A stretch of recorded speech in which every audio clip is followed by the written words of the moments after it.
Olá, bom demais ter você por aqui. A UFMG realiza de 13 a 17 de outubro a 23ª edição da Semana do Conhecimento. O evento integra a Semana Nacional de Ciência e Tecnologia. Este ano o tema é Ciência e Tecnologia para o Desenvolvimento Social. O Dois Pontos de hoje discute também o assunto. No primeiro bloco você conhece uma iniciativa pioneira que auxilia no combate à desnutrição.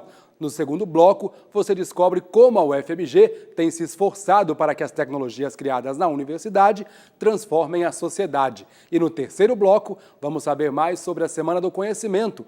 Fique com a gente, Dois Pontos já começou. O primeiro computador eletrônico foi um produto da Segunda Guerra Mundial. Representava a separação do mundo em dois. Devia salvar o mundo.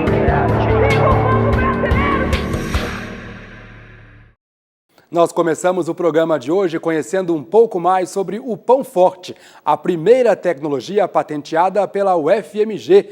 Veja na reportagem de Janaína Coelho. Quem gosta do mingau?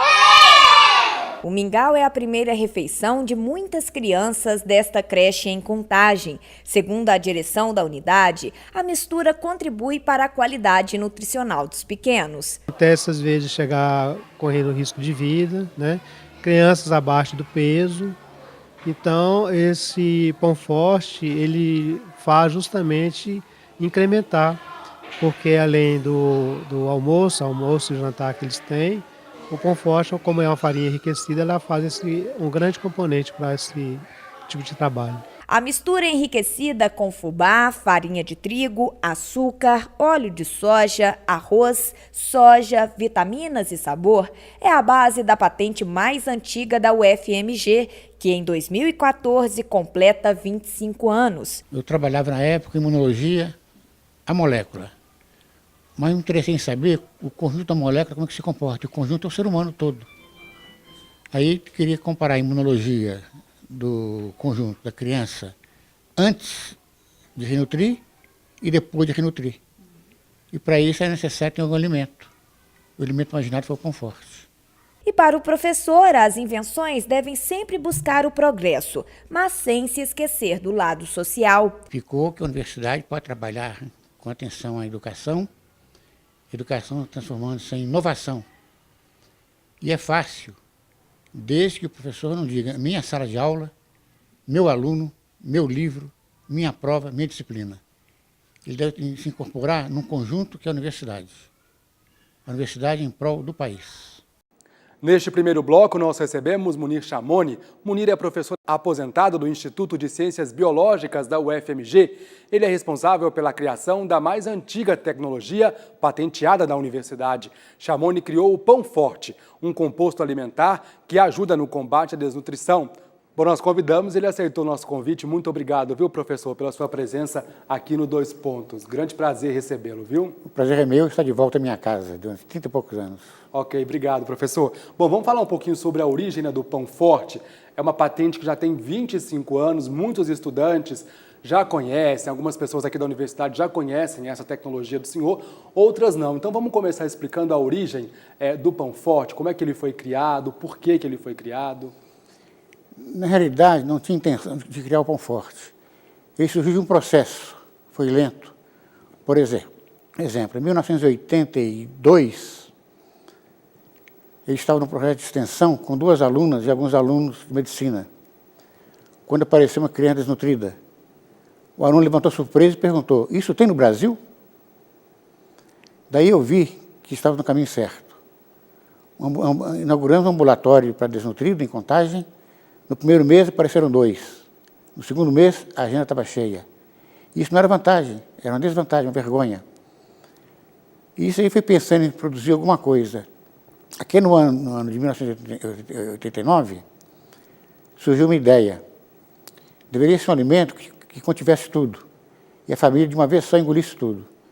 Pense daqui, pense dali, de repente veio a imaginação. Colocar tudo num pão só. O arroz, o feijão soja, fubá, farinha, óleo, açúcar, vitamina A, ferro e B12. Tudo num pão só, uma mordida engoliria tudo. Esse foi o princípio do pão forte. E o nome, por que Pão Forte, professor? Não sei, acordei com esse nome, por incrível que pareça. quais foram as dificuldades para patentear o pão forte naquela época? Era mais burocrático do que é hoje? Enfim, como é que foi o apoio da universidade? Na realidade, eu tive um convite para formalizar o pão forte em termos legais há uns 15 anos passados, 10 anos passados. Me convidaram, tocaram no assunto e morreu. Agora o CTIT me convidou e imediatamente passei a papelada para eles. Mas levou uns 10 anos para concluir o registro. O pão forte ele nasceu de uma pesquisa de imunologia, né? A intenção, como o senhor disse, não era criar mesmo o ingrediente, o pão forte. Não, eu estava pensando em estudar a imunologia do desnutrido. Mas para renutrir, tinha que arrumar alguma coisa para a mãe dar para a criança. Porque a mãe não tinha condição de comprar arroz, feijão, carne, ovo. Então, enquanto eu pensava nisso, eu localizava o desnutrido. Aí o desnutrido, existindo em BH, me chamou mais atenção que a minha pesquisa. Então, o que seria apenas um uso, transformou-se no fator principal, que é a fome humana que me chamou a atenção. E depois continuou essa pesquisa, depois da criação do pão forte, ou não, se encerrou por ali? Na realidade, nunca foi pesquisado o pão forte, formalmente. Porque eu não tinha coragem de trabalhar com pesquisa em quem passava fome. Eu procurei, sim, fazer algo que a família tivesse acesso a ele, que foi o pão forte. Depois começaram a surgir resultados. Por exemplo, o primeiro resultado, uma creche tinha 11 crianças, comia 1 quilo de feijão por dia. Com o pão forte em um mês, 1 quilo passou a durar 3 dias. Depois, outra creche, a diretora me falou o seguinte, interessante, a criançada, quando chega na hora do almoço, não corre mais, vão andando para a mesa. E, na expressão da crecheira, a cagância sumiu. Depois surgiu em Sabinópolis a seguinte informação, que antigamente a escola de Sabinópolis gastava mais papel higiênico para limpar o nariz do que o bumbum. Com o pão forte, isso desapareceu. Mas foi tão nítido esse resultado lá, que a Câmara Municipal se reuniu e autorizou a Prefeitura a produzir pão forte local, como merenda escolar. E hoje em dia, várias creches, crianças se beneficiam ainda do pão forte, professor? Tivemos no máximo 13 mil crianças ingerindo pão forte, bancados por um comitê dos funcionários do BDMG. E depois foi caindo o número, até que hoje temos 800 crianças. 120 em Sabinópolis, umas 600 em Comercinho e o resto em Santa Luzia. E como é que foi a aceitação das escolas no início, hein, professor, para o pão forte? Bom, foi ótimo. Tem até o relato de uma seguinte escola em Contagem, foi o seguinte, a professora tinha o seguinte problema, as crianças iam com fome para a escola, não aprendiam, fugiam, inquietas na carteira. Com o pão forte, ficaram quietas, não fugiram, 5 já liam, uma já fazia contas. Agora, isso não é importante. Importante foi a conclusão da diretora. A merenda escolar, a criança rende mais. Isso é mais importante que o resultado em si do pão forte. Não era vantajoso a criança ir em jejum para a aula? Nós estamos aqui conversando por quê? Já almoçamos. Com fome ninguém faz nada. Ou seja, se viu que o pão forte ajudou no desenvolvimento até intelectual das crianças, delas também irem para a escola, é isso, professor? Isso. E mais ainda, eu costumo dizer o seguinte, quem vem de um ambiente hostil, que é a fome, quando crescer, como pode ter o mesmo comportamento que o nosso, que vivemos no ambiente normal? E a questão de ambiente é tão interessante, que foi observada a 8 quilômetros daqui, da UFMG, 2 grupos de famílias. Um grupo de 26 crianças, a família se interessou pela escola e pela merenda escolar, tinham 3 quilos a mais, a criançada, do que a família que não se interessou por educação escolar. E mais ainda, nesse grupo, que não houve interesse da família, tinha criança com nanismo nutricional, tremores no corpo que não aguentava ficar em pé, uma não conhecia abraço, outra morreu de fome, e a outra tinha feridas puras na pele de tanto violência doméstica. Então a fome cria um ambiente hostil. Tanto é, Pablo, que um animalzinho, quando faz algo sob o nosso comando e é atendido, o que a gente faz? Premia com a comida. E nós, criançadas, pelo menos, não tem esse prêmio, né? Professor, é mais barato o pão forte do que os outros ingredientes, enfim, do que já se tentou fazer? Com 1 quilo de pão forte, que sai o valor de entre 12 a 15 reais por mês, a gente recupera uma criança. Enquanto o número do Estado diziam, há 15 anos, ser necessários 42 reais. 15 anos depois, nossa proposta de 15 reais no máximo, por mês. O pão forte ele foi popularizado para outras partes do país? Foi, já teve gente interessada há muitos anos, a ONU se interessou, pelo menos alguém ligado à ONU por telefone dizia isso para mim. E o Itamaraty convidou o governo de Gana, Nigéria, para ficar 15 dias no Brasil conhecendo pão forte. É interessante isso, mas mais interessante é a gente olhar na nossa própria casa, né? Voltar para nós antes de voltar para fora. Ou seja, tentar aqui primeiro em Minas Gerais do que no Brasil, é isso? Porque o pão forte, Pablo, na realidade não é comida. O nome é pão forte educativo, onde o forte é o educativo. Isso significa que a criança tem que frequentar a escola, ter o cartão de vacina em dia, a mãe fazer pré-natal, não substituir o padrão, que é arroz, feijão, macarrão, etc., por guloseimas. A guloseima é importante, mas não pode ser o padrão, é o acessório. Já existiu alguma outra tecnologia semelhante ao pão forte, professor, que o senhor saiba? Existia a chamada alimentação alternativa da CNBB, mas a alimentação alternativa tinha o seguinte propósito: a família ia em direção a ela. E a gente imaginava fazer algo que fosse em direção à família. Aí o pão forte teve um sucesso tremendo com isso. O senhor conseguiu apoio financeiro para o desenvolvimento dessas pesquisas? Foi tranquilo? E eu quero saber o seguinte, se é fácil difundir o pão forte para as escolas, para as creches, enfim, ou ainda falta dinheiro? Ou dinheiro não é problema, professor? O dinheiro, na realidade, não é problema porque ele é autossuficiente. O que ele gasta é reposto pelo INDEC, que é o Instituto de Cidadania dos Empregados do IBMG. E segundo, a gente não propaga pão forte. É necessário que a pessoa se interesse. Por exemplo, para ele ficar localizado num lugar, eu chegava e dizia o seguinte: não moro aqui, não nasci aqui, não trabalho aqui, não tenho filho aqui. O interesse de vocês e meu. Juntos a gente faz alguma coisa. Separado, saiu dando, não. Passou para um lugar, para o segundo, para o terceiro, para o quarto, para o quinto, para o sexto, para o 10º, até que o 12º concordou. Estamos lá até hoje. Para terminar, professor, me diz uma coisa. Como é que é ver, então, o pão forte sendo utilizado, né, pelas pessoas ainda nos dias de hoje, enfim? E como é que foi esse trabalho aí ao longo dos anos, enfim, para que se chegasse nesse resultado do pão forte? Só para a gente poder finalizar, por favor. Olha, foi tudo uma rotina.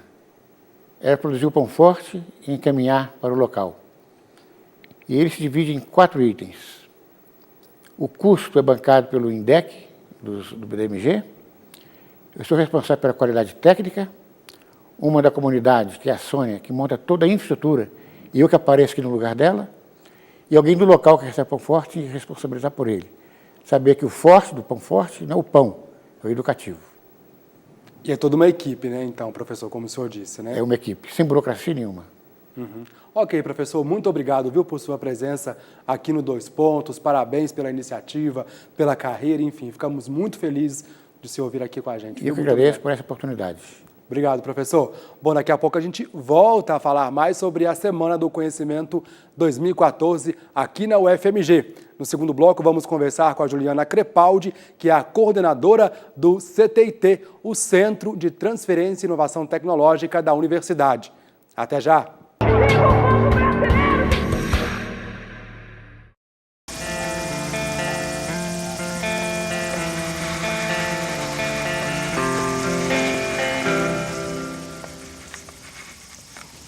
Papo torto, egoísmo, escroto, prefiro o oposto. Namastê, o hip hop é que está em mim, saúde o que está em você. Hip hop é que está em mim, saúde o que está em você. Namastê, família, namastê. Namastê. Somos hip hop, todo mundo. De bigode. Vai.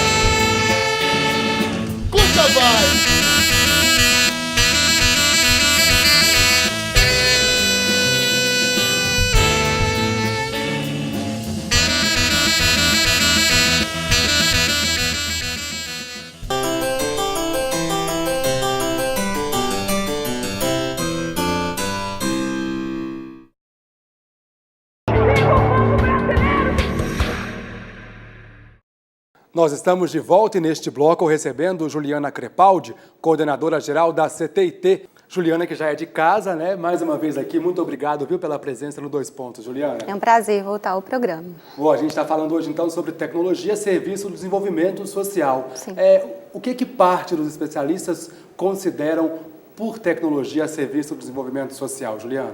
As tecnologias sociais são aquelas que têm uma interface, um diálogo muito próximo com a sociedade, né, que apresentam soluções de demandas em diversas áreas, na área da saúde, na área da nutrição, na área ambiental.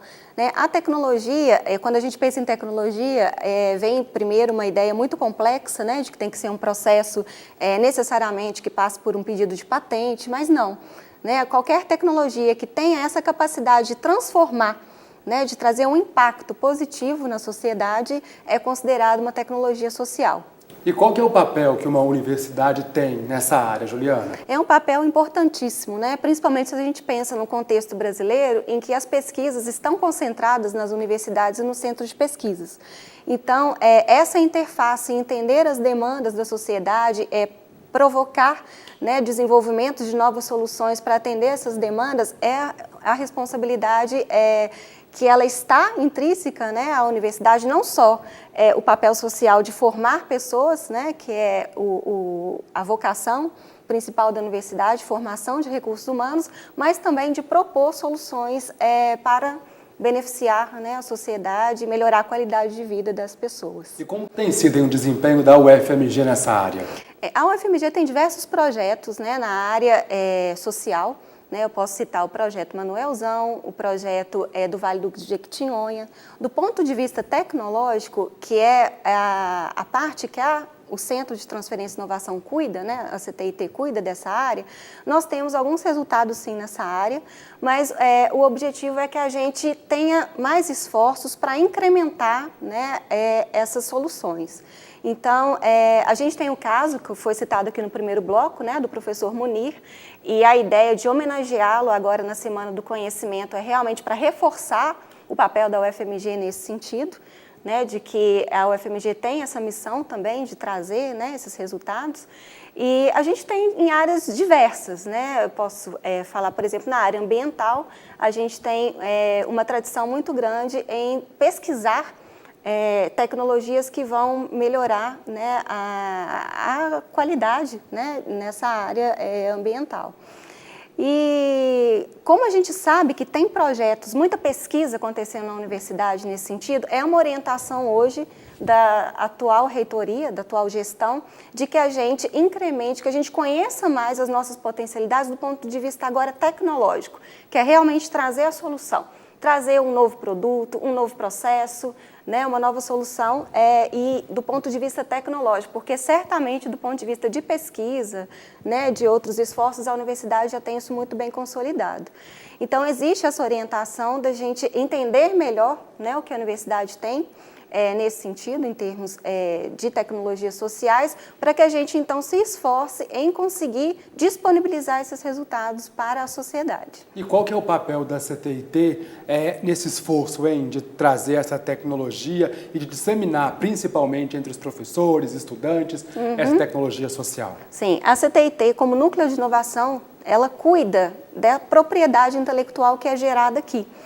Então, a nossa missão é, primeiro, difundir de que o resultado de pesquisa ele também pode trazer um resultado tecnológico e que, tendo esse resultado tecnológico, a CTIT é a instância na universidade para cuidar, né, desse resultado e transformar, não só proteger, né, porque a gente tem aquela inicial de que proteção por si só ela é suficiente, não. A proteção, seja por patente ou qualquer outro ativo de propriedade intelectual, ela é importante, mas ela é um meio para que a gente disponibilize esse resultado, né? Que a gente consiga uma parceria. Como que a universidade, então, vai conseguir disponibilizar esses resultados do ponto de vista tecnológico, né? Que eu estou falando aqui pelo núcleo de inovação.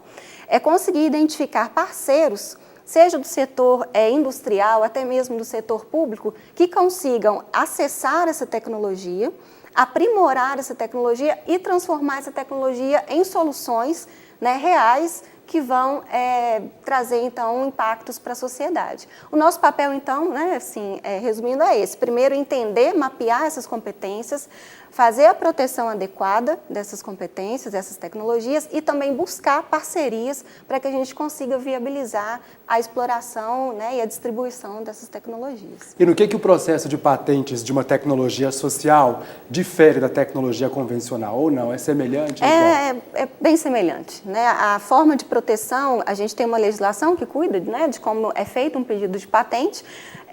Em relação a requisitos, são os mesmos requisitos para qualquer área tecnológica, né? E a tramitação também é bem semelhante, não tem distinção. E quais são as perspectivas aqui dentro da UFMG, hein, Juliana, para essa área?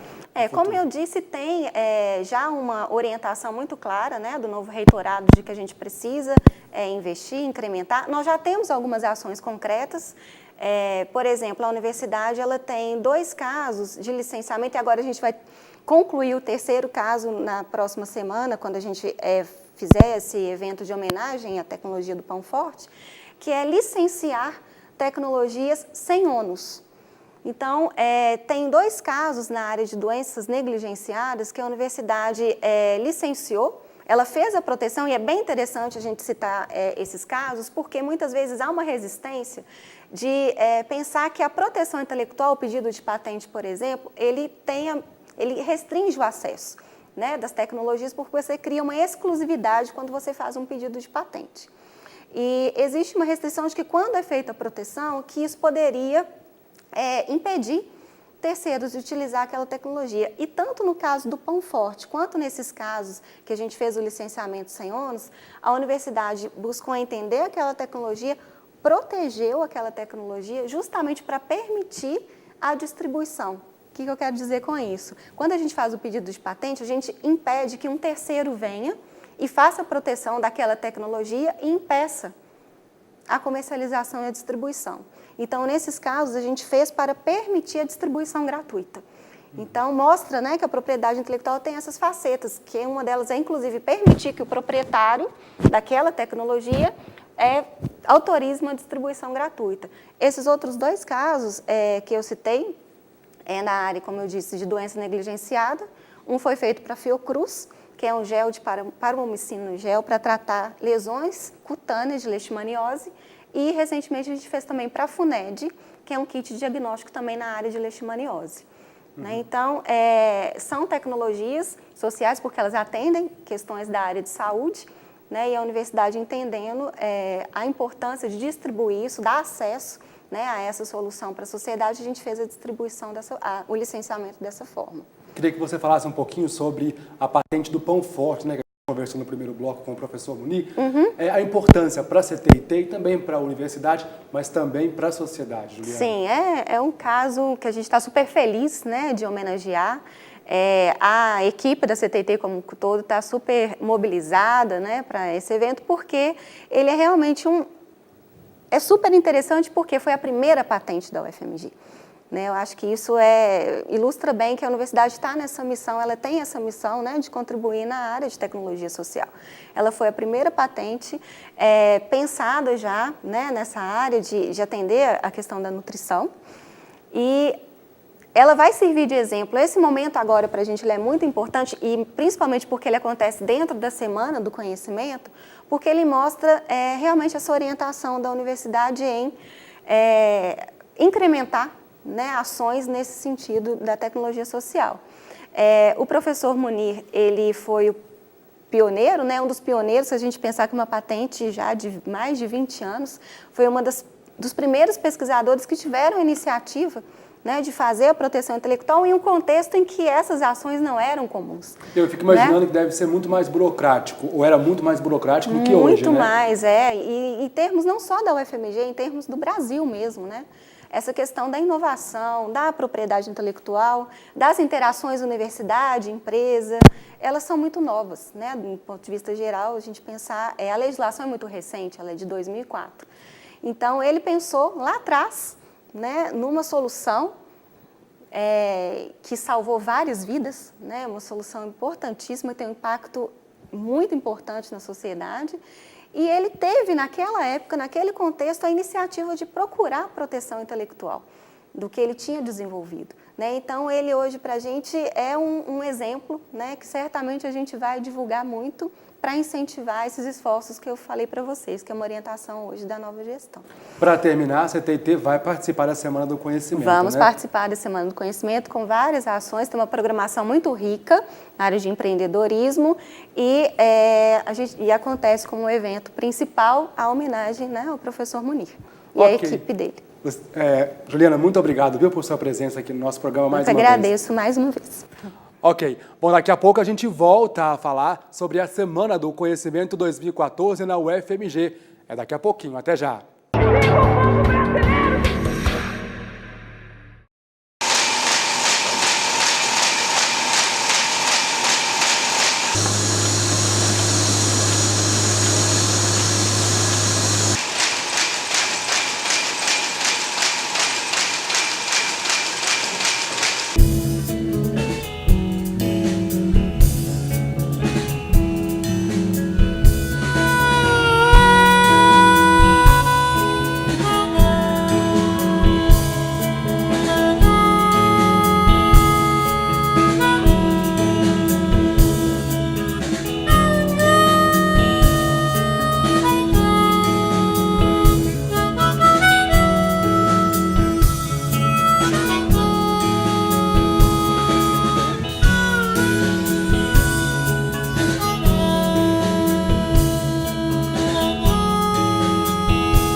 Estamos de volta e neste bloco vamos conversar com o Sérgio Cirino, diretor de produção científica da Pró-Reitoria de Pesquisa da UFMG.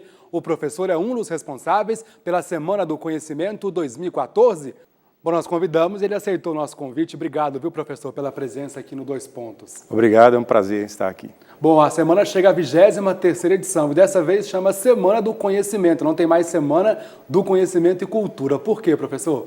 Então, essa é uma compreensão que nós temos de que a cultura faz parte do conhecimento. Então, de certa forma, tem um paradoxo aí, né, de que não há necessidade da palavra cultura estar presente para que a cultura esteja presente. E com certeza a cultura está presente em toda a Semana do Conhecimento. Qual que é a missão, então, professor, da Semana do Conhecimento? A Semana do Conhecimento tem como principal objetivo ser como se fosse uma vitrine da produção científica da universidade. São muitos trabalhos apresentados durante a semana, mais de 3.000 trabalhos. E a ciência, ela é feita de várias etapas. Uma das etapas é a pesquisa propriamente dita. E uma outra etapa importantíssima é a forma de tornar pública a pesquisa. Então, esse é um momento que os alunos da UFMG têm para exercitar essa dimensão importantíssima do fazer científico, que é de tornar público. Então, os alunos terão a oportunidade de apresentar suas pesquisas em forma de pôsteres e apresentações orais, como um exercício importantíssimo para a vida, né, científica de qualquer pessoa. Mas além da pesquisa também tem o ensino e a extensão, não é isso, professor? Exatamente. Então, a Semana do Conhecimento, ela é coordenada pela Pró-Reitoria de Pesquisas, mas envolve as outras pró-reitorias da universidade. Então, uma parte dos trabalhos importantíssima é da graduação e da extensão. Então, nós temos trabalhos em todas essas dimensões, de pesquisa, da extensão e da graduação. E de que forma que vocês esperam que a Semana do Conhecimento ela contribua para a formação do aluno da universidade? Contribui enormemente, principalmente por isso que eu estava dizendo, que ele está aqui na universidade para exercitar, aprender sobre o fazer ciência, né? Então, uma das dimensões importantíssimas do fazer ciência é aprender a comunicar. E a Semana do Conhecimento é uma das oportunidades grandes que o aluno tem para comunicar e ter o feedback de avaliadores. Nós temos vários avaliadores de dentro da própria universidade, são mais de 500 professores que avaliarão os trabalhos e também avaliadores externos, que vêm de outras universidades para avaliar, e os trabalhos melhor avaliados serão premiados na sexta-feira, no último dia. Nós não sabemos quais são esses trabalhos, mas os alunos que apresentarem os trabalhos mais interessantes, avaliados por esses avaliadores, serão premiados na sexta-feira, no encerramento. E quem é que pode participar da semana? São só os alunos e membros da comunidade acadêmica ou não? É aberto para a comunidade externa, enfim? Sim, é aberto para a comunidade externa. Apesar de ser uma atividade de dentro da universidade, é uma atividade acadêmica, né? Faz parte do cotidiano da universidade. Mas é uma universidade, é aberto para a comunidade. Inclusive, a gente incentiva que as pessoas, alunos de outras universidades e o público em geral participe, sim, da Semana do Conhecimento. E o que já aconteceu nesses 2 primeiros dias, professor? Nós tivemos a presença da professora Marilena Chauí, por exemplo, na abertura, né, que é importantíssimo. Nós tivemos uma homenagem ao professor Munir, que é o responsável pela primeira patente, né, da UFMG, o Pão Forte. E várias outras atividades, né? Seria até difícil falar aqui de inúmeras atividades da Semana do Conhecimento. E ainda tem Semana do Conhecimento amanhã e na sexta-feira, né, professor? Sim, temos ainda muita coisa, desde atividades, né, culturais importantes. Na hora do almoço, às 12h30, tem sempre uma atividade musical, nos moldes do quarta, 12h30, nós temos ao longo da semana todos os dias, né, temos apresentações musicais na Praça de Serviço, mas também temos um piquenique na quinta-feira, no final da tarde, no gramado da reitoria, como já é de costume, o piquenique na UFMG já é uma coisa que está ficando tradicional, nós teremos um piquenique também. E na sexta-feira, vamos esperar aí para ver quais são os trabalhos premiados. Então, durante a cerimônia de encerramento, teremos a premiação dos trabalhos, né, avaliados então por esses avaliadores internos, inicialmente da UFMG, e depois os avaliadores externos que escolherão os melhores trabalhos. O tema deste ano é a tecnologia a serviço do desenvolvimento social, né? Por que esse tema, professor? Então, o tema é escolhido pelo Ministério da Ciência e Tecnologia e Inovação. Na verdade, a Semana do Conhecimento integra a Semana Nacional da Ciência e Tecnologia. Então, isso que está acontecendo na UFMG ao longo dessa semana está acontecendo no Brasil todo, né? Então, essa escolha do tema é feita por um comitê do Ministério da Ciência e Tecnologia e tenta refletir a cada ano aqueles elementos e questões importantes para a sociedade. E essa é uma questão muito importante, né? Para que o conhecimento? O conhecimento está a serviço do quê? Então, uma das formas de pensarmos o conhecimento produzido na universidade é para o desenvolvimento social, que o Brasil precisa tanto. Ok, professor, muito obrigado, viu, por sua presença aqui no 2 Pontos. Foi um prazer. Ok, o programa de hoje termina aqui. Entre em contato com a gente pelo e-mail tvufmg@ufmg.br. Um grande abraço a todos e a todas e até a próxima.